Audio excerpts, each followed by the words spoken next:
Olá, tudo bem com vocês? Eu sou o professor Júnior e eu tenho uma pergunta para fazer. Você sabe construir uma ótima redação? Sabe qual é a função de cada parágrafo? Alguém já te ensinou para que serve uma redação? Não? Então, se você quer saber, fica aqui. Se você não é inscrito, faça sua inscrição, tem aqui o sininho para te informar dos próximos vídeos e vamos lá para o computador que eu vou mostrar para vocês passo a passo como construir uma redação que serve para o Enem, né? Quem está se preparando aí para o Enem, quem está, por exemplo, se preparando para concurso público. Então, esta redação que eu vou passar para vocês, o modelinho, ele serve para qualquer tipo de avaliação que vocês vão fazer, tá bom? Então, até daqui a pouco, vamos lá para o computador. Voltamos. Então, vamos lá. Esse aqui é um exemplo de uma redação. Então, vamos começar pelo título. O que está em vermelho, de uma forma mais didática, né? O que está em vermelho é o tema, tá? Então, quando você for produzir a sua redação, inicie com o tema. Esse exemplo aqui ele serve para artigo, redação, tá bom? Então, começamos aqui com o tema, que é felicidade na educação. 2 pontos. A importância de ações de bem-estar, o que está aqui em laranja vai ser a solução, tá? Para o combate à depressão. E o que está em verde vai ser o problema. Então, todo título ele tem que ter tema, problema e solução, tá? Isso para a redação ou, no caso, para o artigo científico. Aqui eu coloquei coloridinho para vocês entenderem o processo, tá? Mas redação, principalmente redação, não se faz com cores diferentes. Então, título com uma cor, o texto com a mesma cor. Então, começou com azul, termina com azul. Começou com cor preta, termina com cor preta, certo? Então, vamos lá. Quantos parágrafos uma redação? 4. Só, tá? Para vocês não se perderem, só 4 parágrafos. E cada parágrafo tem a sua função. Então, primeiro parágrafo aqui vai ser a nossa introdução, tá? E aí vocês vão me perguntar, introduzir o quê? Então, primeiro, o contexto, tá? E se está em verde, é em relação ao problema, certo? Então, aqui, a depressão, de acordo com a OMS, Organização Mundial de Saúde, aqui nós temos um aposto, certo? Sempre que você colocar sigla, você tem que explicar o que é. É o mal do século, portanto, pode ser causada tanto por traumas ou eventos negativos, levando o indivíduo a se isolar ou prejudicar as suas atividades sociais e educacionais. Por que eu coloquei educacional? Porque tem relação com o tema, certo? Agora vem o azulzinho, que é o corpo do texto, né? Aqui, a hipótese. O que é a hipótese? É a solução.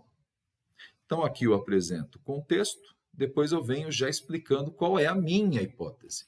Então, a hipótese apresentada se utiliza dos conceitos da psicologia positiva, que estabelece a importância de ações de bem-estar que proporcionem a felicidade. Ações de bem-estar está aqui no título, tá vendo? Tudo tem que estar conectado. Que proporcione a felicidade, principalmente nos espaços escolares e universidades, que a gente sabe que aqui isso aqui não acontece, né? Em que os estudantes são expostos a sentimentos negativos, como o estresse, sentimento de não pertencimento e a frustração, que a gente sabe muito bem o que é isso. Bom, segundo parágrafo, ele é um parágrafo complicadinho. Por quê? Porque antigamente os professores que ensinavam redação diziam o quê? Não, você faz o título, a introdução você fala do tema, os 2 parágrafos de argumentação você comenta sobre o problema, e aí no final você apresenta a solução. Tá, só que o probleminha aqui é que o último parágrafo é a conclusão. E aí o que acontece? Você vai deixar na conclusão, que você vai concluir, Você vai apresentar a solução? Né? E antes? Porque para você concluir, você tem que ter começado. Então, a lógica é justamente você fazer o quê? Em todos os parágrafos, você vai trabalhar com a solução, tá? Você vai defender a sua solução. Então, no caso aqui, o que eu proponho, tá? Que vocês citem autor, lei, site, livros, tá? Ah, posso citar uma série? Não, tá? Então, você vai ter que ter embasamento, fundamentação para você apoiar a sua hipótese. Então, aqui, ó, que é a solução. Então, aqui, ó, com base no livro Florescer, de Seligman, tá? Quem é professor que está assistindo esse vídeo, indico esse livro, tá? Que ele faz parte da minha dissertação de mestrado. Florescer, de Seligman, 2011. Este autor é o criador. Isso aqui é uma citação indireta, tá? Que a gente vai falar no próximo vídeo. Então, este autor é criador da psicologia positiva, que, diferentemente das demais linhas da psicologia, não enfatiza as doenças mentais ou os traumas, mas procura, com ações de bem-estar, que está lá no título, ajudar as pessoas ao caminho da felicidade. Consideram-se as instituições de ensino como, agora eu vou também comentar sobre o problema, ambientes que, ao expor os estudantes à aprendizagem, é comum o surgimento de sentimentos negativos, né? Principalmente aí quem é preguiçoso, né? Quem vai para a escola e não está a fim de estudar, e aí começa a ter atrito com o professor. E é nesse momento que o professor precisa ver a melhor forma, né, de estimular, né, e explicar para esse aluno que o que o professor vai ensinar é importante para ele. Então, aqui, ó, cabe ao professor buscar sobre a importância da comunicação não violenta, tá? Lembrando que na escola quem é o adulto sou eu. A escutativa, que às vezes o aluno não quer prestar atenção, mas você vai ter que saber o porquê, o que acontece, às vezes um probleminha em casa, às vezes um probleminha com ele, né? Que consiste em ouvir os estudantes, saber como cada aluno aprende, né? Que é justamente o que o Seligman diz. E principalmente conhecer as dificuldades que a turma apresenta, né? Essa teoria do Seligman, ela foi aplicada em Harvard. Aqui no Brasil foi aplicada na Universidade de Brasília. Então, sobre determinados conteúdos, criando um espaço de confiança e harmonia. Essa é a ideia de criar um espaço de bem-estar, tá? Então, vocês notam que aqui você tem uma citação. Isso vai fazer um diferencial na sua redação, seja na escola, seja no Enem, seja para concurso. Aí vocês vão me perguntar assim, tá bom, Júnior, só que eu não sei qual é o tema.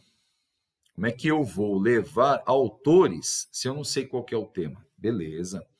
Nós temos autores que são autores que relatam várias situações dessa nossa modernidade que nós vivemos. Então, um que eu indico, né, que os alunos já estão até cansados de ouvir, é o Bauman.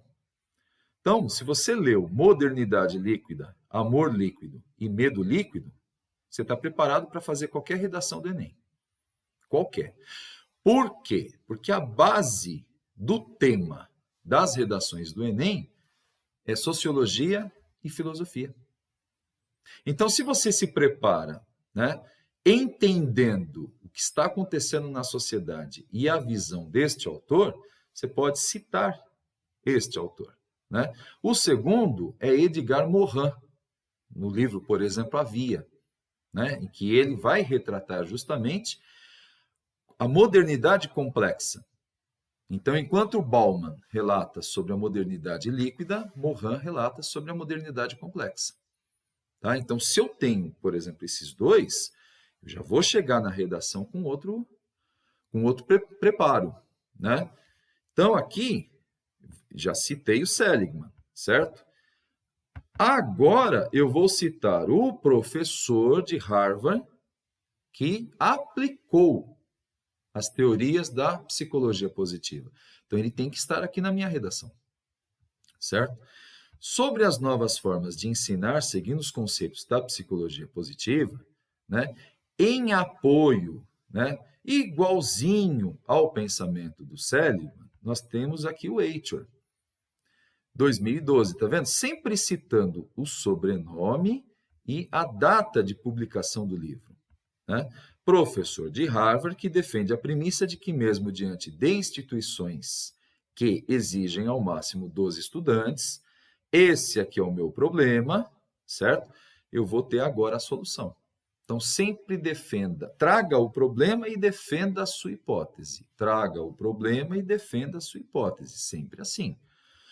O professor é a peça essencial para proporcionar aos discentes a calma e a estratégia certa para buscar resiliência e sentir feliz, e se sentir feliz, principalmente criando um ambiente harmonioso, já que a felicidade facilita o sucesso, né? Segundo Eichhorn, não ocorre o contrário, né? Eu tenho sucesso e aí eu vou ter felicidade. Não, eu tenho felicidade e isso vai facilitar o meu sucesso.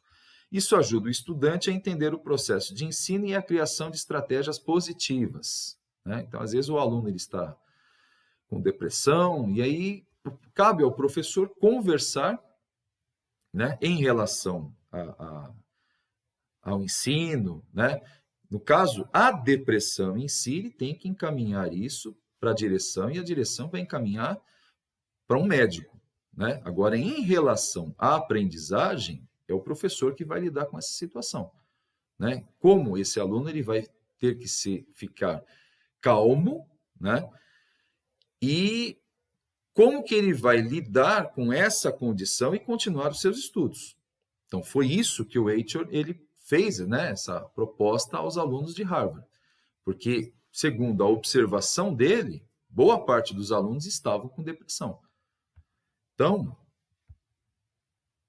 aqui nós temos o último parágrafo. Então, nós temos introdução, desenvolvimento, desenvolvimento e conclusão. São 4 parágrafos, tá?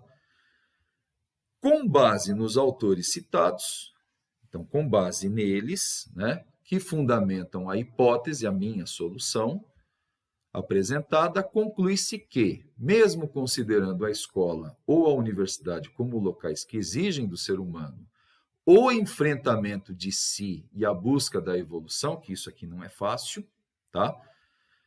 O professor deve ser o mediador entre o estudante e o conhecimento, criando condições favoráveis para que a aula seja um espaço de felicidade, né? Diferentemente de posturas arcaicas, modelos tradicionais e perversas, né? Não estou nem aí se o aluno está com depressão, eu vou continuar minha aula.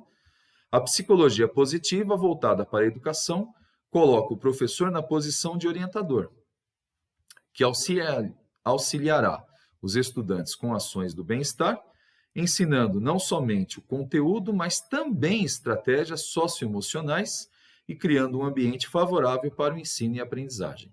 Então, esse é um modelinho de redação que eu trouxe, tá? E aí tem outra questão, né? Se eu quero escrever, eu tenho que escrever. A leitura, ela ajuda a escrita? Depende.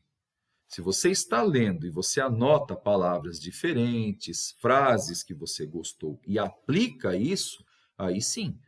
Agora, se você só lê e não escreve, são processos diferentes, tá? Então, para escrever, você tem que escrever.